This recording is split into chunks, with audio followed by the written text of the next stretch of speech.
दोस्तों, let's crack UP PCS and other exam के YouTube channel पर आपका स्वागत है।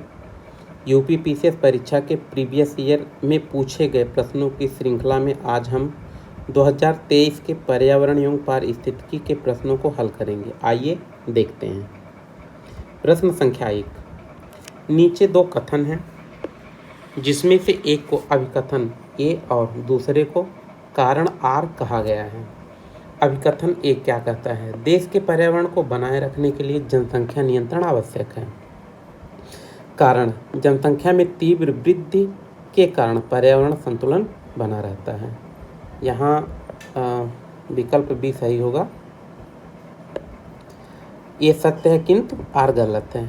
देखते हैं। देश के पर्यावरण को बनाए रखने के लिए जनसंख्या नियंत्रण आवश्यक है। जनसंख्या में तीव्र वृद्धि के कारण पर्यावरण असंतुलन को बढ़ावा मिलता है। 2। एक भौगोलिक इकाई जो पानी को इकट्ठा करती है, भंडारण करती है एवं पानी छोड़ती है उसे कहते हैं जल विभाजक, आर्द्र भूमि, पानी का हौज, व्यर्थ भूमि। तो इसका सही उत्तर है ए, जल विभाजक। जल विभाजक एक भौगोलिक क्षेत्र होता है जहां पानी चाहे वह वर्षा का हो, हिम या ग्लेशियर पिघलने से हो, एकत्र होकर एक विशेष दिशा में बहता है। यह वह उच्च भूमि या पर्वतीय क्षेत्र होता है जो नदियों अथवा जल निकायों के जल ग्रहण क्षेत्रों को अलग करता है। 3। निम्नलिखित में से कौन एक कीट भक्षी पौधा है? ए, नीलिम्बो, बी, निक्टेंथिस, सी, निकोटियाना, डी, नेफेंथिस। तो इसका सही उत्तर है नेफेंथिस। कीट भक्षी पौधे ऐसे पौधे होते हैं जो कीटों और अन्य छोटे जीवों को पकड़कर उन्हें पचाते हैं। ये पौधे उन क्षेत्रों में विकसित होते हैं जहां मिट्टी में आवश्यक पोषक तत्वों विशेषकर नाइट्रोजन की कमी होती है। इस कमी को पूरा करने के लिए ये पौधे जीवों से पोषक तत्व प्राप्त करते हैं। कुछ प्रसिद्ध कीट भक्षी पौधे को उदाहरण देख लेते हैं। वीनस फ्लाई ट्रैप, इसको अंग्रेजी में बोलेंगे डायोनिया म्यूसिपुला। दूसरा है ड्रोसेरा। तीसरा है नेफेंथिस। 4। पोषक स्तर बनते हैं। ए, खाद्य श्रृंखला में जीवों के संबंध होने से, बी, केवल जंतुओं से, सी, केवल मांसाहारी जंतुओं से, डी, केवल पौधों से। तो इसका सही उत्तर है ए, खाद्य श्रृंखला में जीवों के संबंध होने से। पोषक स्तर एक पारिस्थितिकी तंत्र में ऊर्जा के प्रवाह को दर्शाता है। यह खाद्य श्रृंखला में जीवों के स्थान को परिभाषित करता है। इसके 3 अवयव हैं: उत्पादक, उपभोक्ता, अपघटक। इसकी व्याख्या आप यहाँ पढ़ सकते हैं। 5। जलीय पौधा जिसे प्रायः जल प्लवित धान के खेत में जैव उर्वरक के रूप में प्रयोग में लाया जाता है वह है एजोला, लेमना, ओल्फिया, ट्रापा। तो इसका सही उत्तर है एजोला। देखते हैं। जैव उर्वरक ऐसे प्राकृतिक उर्वरक होते हैं जो जीवित सूक्ष्म जीवों जैसे बैक्टीरिया, कवक और नीम के जीवों का उपयोग करके मिट्टी की उर्वरता बढ़ाने में मदद करते हैं। ये पौधों की वृद्धि को सुधारने, मिट्टी की गुणवत्ता बढ़ाने और पौधों की रोग प्रतिरोधक क्षमता को बढ़ाने में सहायक होते हैं। इसके कई प्रकार हैं जिसमें महत्वपूर्ण है नाइट्रोजन स्थिर करने वाले बैक्टीरिया जैसे रिजोबियम, अजोस्पिरिलम, फास्फोटक घटक जीवाणु। इसका उदाहरण है पेट्रोमोनास और माइकोराइजल कवक। तीसरा है जैव कीटनाशक। इसका उदाहरण है बैंक्लिस थुर्जिएंसिस बीटी। कुछ प्रमुख जलीय पौधे जो जैव उर्वरक के रूप में प्रयोग किए जाते हैं निम्नलिखित हैं: वाटर हायसिंथ, स्पुरुलिना, क्लेडोफोरा, कार्पिनस, फिलोड्रियोना। 6। निम्नलिखित में से कौन सा कारक जैव विविधता के ह्रास के लिए सर्वाधिक महत्वपूर्ण है? ए, कीट नियंत्रण, बी, प्राकृतिक वास का विनाश, सी, फरभक्षियों का विनाश, डी, आनुवांशिक आत्मसातकरण। तो इसका सही उत्तर होगा प्राकृतिक वास का विनाश। देख लेते हैं। जैव विविधता ह्रास का अर्थ जीवों की विभिन्नता में कमी आना है, जिसमें प्रजातियों की संख्या, आनुवंशिक विविधता और पारिस्थितिकी तंत्र की विविधता शामिल होती है। इसके अनेक कारण होते हैं, जिसमें सबसे प्रमुख कारण है प्राकृतिक आवास का विनाश होना। 7, रियो शिखर सम्मेलन 1992 का एजेंडा 21 संबंधित है। एजेंडा 21 की बात कर रहा है ओजोन परत के संरक्षण से, सतत विकास से, प्रदूषक भुगतान सिद्धांत से, पर्यावरण शिक्षा से। तो इसका सही उत्तर है सतत विकास से। देख लेते हैं। रियो 1992 का एजेंडा 21 एक व्यापक कार्रवाई योजना है, जिसे 1992 में रियो डी जेनेरियो में आयोजित संयुक्त राष्ट्र पृथ्वी शिखर सम्मेलन के दौरान अपनाया गया था। इसका मुख्य उद्देश्य सतत विकास को बढ़ावा देना और पर्यावरण के संरक्षण के साथ सामाजिक और आर्थिक विकास को संतुलित करना है। इसके मुख्य बिंदु निम्नलिखित हैं, आप इसको देख लीजिएगा। 8, लोटिक पारिस्थितिकी तंत्र का उदाहरण है दलदल, तालाब, नदी, धंसाऊ क्षेत्र। तो इसका सही उत्तर है नदी। देखते हैं।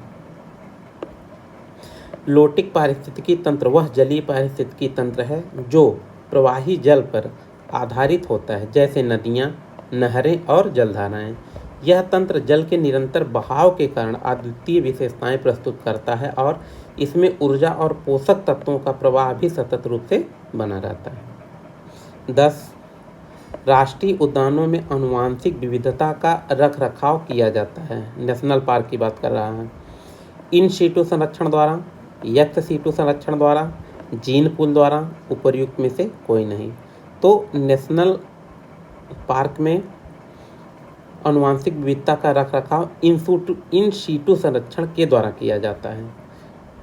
इन सीटू संरक्षण का मतलब होता है जीवों को उनके प्राकृतिक पर्यावरण में संरक्षित करना, जैसे वन्यजीव अभयारण्यों में होता है। यक्ष सीटू क्या होता है? यक्ष सीटू संरक्षण का मतलब है जीवों को उनके प्राकृतिक पर्यावरण से बाहर संरक्षित करना, जैसे जू हो गया, पौधशालाएं हो गई, जीन बैंक हो गया आदि। 10, बायोलॉजिकल ऑक्सीजन डिमांड BOD किसके लिए एक मानक मापदंड है?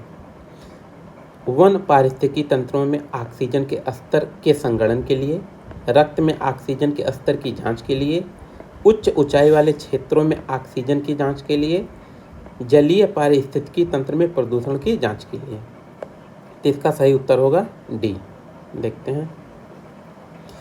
बायोलॉजिकल ऑक्सीजन डिमांड, जिसे जैविक ऑक्सीजन मांग कहा जाता है, एक मापदंड है जो पानी में उपस्थित जैविक रूप से अपघटित पदार्थों के द्वारा आवश्यक ऑक्सीजन की मात्रा को दर्शाता है। यह पानी की गुणवत्ता को परखने के लिए एक महत्वपूर्ण सूचक है, विशेष रूप से जल निकायों में प्रदूषण के स्तर का आकलन करने में। इसे मिलीग्राम प्रति लीटर में मापा जाता है। 11, प्राकृतिक संसाधनों का वर्तमान पीढ़ी द्वारा इस प्रकार से उपयोग किया जाए कि प्राकृतिक संसाधनों का न्यूनतम क्षरण हो, तो यह किस प्रकार का विकास कहलाएगा? सामाजिक विकास, सतत विकास, आर्थिक विकास, जैविक विकास। तो इसका सही उत्तर होगा सतत विकास।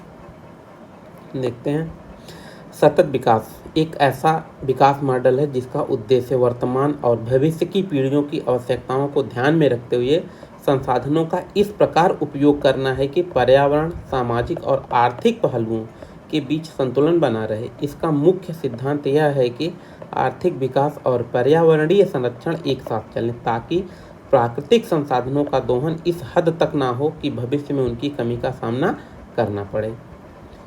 हम इसे SDG 17 के नाम से भी जानते हैं, जिसमें कुल 17 लक्ष्य दिए गए हैं, जिसे 2030 तक प्राप्त करना है। मैंने यहाँ पे 17 लक्ष्य मेंशन कर दिए हैं, जिसे आप देख सकते हैं। प्रायः प्रतिवर्ष 1 या 2 प्रश्न इस टॉपिक से जरूर पूछे जाते हैं।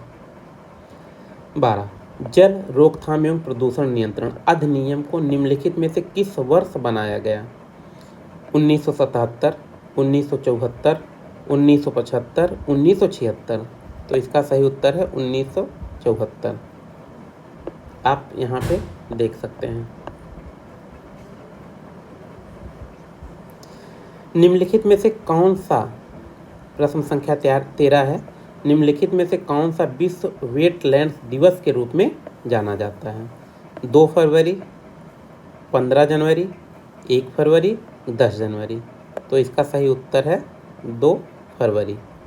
मैंने यहाँ पे मेंशन कर दिया है कब कौन सा दिवस मनाया जाता है, आप एक बार इसे ज़रूर पढ़ें। प्रतिवर्ष यहाँ से भी एक क्वेश्चन अवश्य ही पूछा जाता है। निम्नलिखित में से कौन सा बायोडिग्रेडेबल प्रदूषक नहीं है? सबसे पहले हम देखते हैं कि बायोडिग्रेडेबल माने होता क्या है।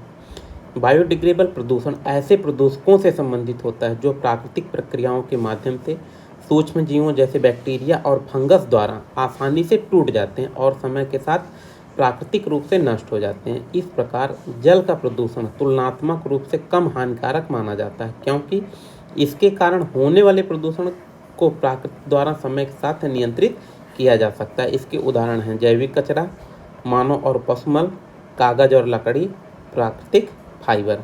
देखते हैं ऑप्शन में दिया है मूत्र है, कीटनाशक नहीं है, घरेलू अपशिष्ट है, मल पदार्थ नहीं। इस प्रकार इसका सही उत्तर होगा कीटनाशक।